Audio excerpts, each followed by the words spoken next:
İki Azərbaycanlının Rusiya xüsusi təyinatları tərəfindən küçənin ortasında güllələnməsi sadəcə kriminal hadisə deyil. Bu, birbaşa Kreml rejiminin və Vladimir Putinin Bakıya yönəltdiyi siyasi mesajdır. Bu, itaat etməyənlərin aqibəti belə olacaq tipli açıq bir hədədir.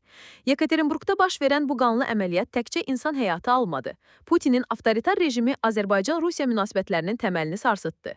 Hadisədən dərhal sonra Azərbaycan Rusiyanın müvəqqəti işlər vəkilini Xarici İşlər Nazirliyinə çağırdı və ölkədə planlaşdırılmış bütün Rusiya mədəni tədbirlərini ləğv etdi. Rəsmi Bakı bu əməliyyatı etnik mənsubiyyətə görə məhkəməsiz edam kimi qiymətləndirdi. Millət vəkili Müşfiq Cəfərli bu əməliyyatı planlaşdırılmış və məqsədli terror adlandıraraq xəbərdarlıq etdi. Bu cür qəsdən törədilmiş zorakılıq aktları davam edərsə, Azərbaycan-Rusiya münasibətləri uçuruma gedir. Bu artıq təkcə hüquqi deyil, geosiyasi hesablaşmadır və bu hesablamada Kreml etnik mənsubiyyətə əsaslanan güc nümayişinə əl atmaqdan çəkinmir. Bu hadisə Azərbaycanın xarici siyasət kursunu yenidən formalaşdıra bilər. Bakı çoxşaxəli siyasətini sürətləndirə, Türkiyə ilə hərbi siyasi ittifaqını gücləndirə və Qərblə daha dərin enerji və təhlükəsizlik əməkdaşlıqlarını üst tuta bilər. 2022-ci ildə imzalanmış Azərbaycan-Rusiya müttəfiqlik bəyannaməsi isə indi formal kağız parçasından başqa bir şey deyil. Putin rejiminin təzyiqləri Bakının Moskva orbitindən uzaqlaşmasını daha da sürətləndirə bilər. Hadisənin arxasında duran motivasiya aydındır. Ukraynada aldığı ağır məğlubiyyətlər fonunda Putin Cənubi Qafqazda nüfuzunun hələ də mövcud olduğunu sübut etməyə çalışır. Kreml daxili narazılığı susturmaq və xarici tərəfdaşlara isə qorxu mesajı vermək üçün etnik azlıqlara qarşı əməliyyatları bir siyasi alətə çevirib.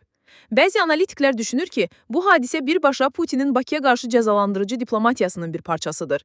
Azərbaycanı qərbdən uzaqlaşdırmaq üçün həyata keçirilmiş açıq və qəddar bir xəbərdarlıq. Bu model uğurlu olarsa, növbəti hədəflər Gürcüstan və Ermənistan ola bilər. Rusiyaya sadiq olmayan, qərblə inteqrasiyanı seçən hər kəs Putin rejimi tərəfindən cəzalandırılacaq növbəti ölkəyə çevrilə bilər. Bundan əlavə, orta dəhliz kimi əsas enerji və logistik layihələri də sabotaj və təzyiqlə üzləşə bilər. Kreml bu infrastruktur vasitəsilə region ölkələrini yenidən nəzarəti altına almağa çalışa bilər.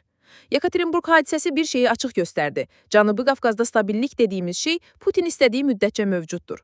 Bu artıq diplomatiya deyil, bu güc, qorxu və təzyiq vasitəsilə regiona nəzarət etmə cəhdidir. Sual budur, Bakı Putinə qarşı dayanacaqmı, yoxsa susaraq Moskvaya boyun əyəcəkmi? Daha mühüm sual isə budur. Bu, bölgədə yeni bir soyuq müharibənin başlanğıcıdırmı, yoxsa Putin rejiminə qarşı yaranacaq yeni anti-Kreml ittifaqların katalizatorudur? Cənubi Qafqazda oyun qaydaları dəyişir və bu dəfə oyunu Putin yox, onun qurbanları müəyyən edə bilər.